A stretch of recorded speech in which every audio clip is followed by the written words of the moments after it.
একজন ৭০ বছর বয়সী ভদ্রলোক পেট ব্যথা নিয়ে ডক্টরের শরণাপন্ন হলে চিকিৎসক সব ধরনের পরীক্ষা নিরীক্ষা করে অ্যাপেন্ডিসাইটিস রোগ নির্ধারণ করে, কিন্তু পেশেন্টের লোকজন অপারেশন করাতে অসম্মতি প্রকাশ করেন।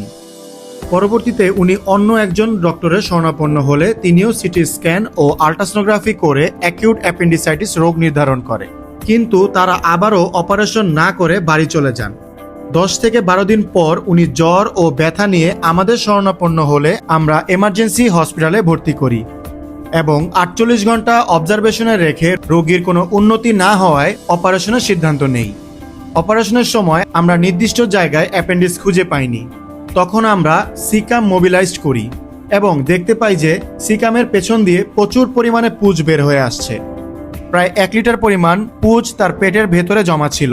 এ ধরনের রোগকে আমরা সোয়াস অ্যাবসেস অথবা রেট্রোপ্যারিটোনিয়াল অ্যাবসেস বলি। আমরা সকল পুঁজ পরিষ্কার করে প্রায় 5 থেকে 6 লিটার নর্মাল স্যালাইন দিয়ে সার্জিক্যাল টয়লেটিং করে ড্রেন দিয়ে অপারেশন সম্পন্ন করি।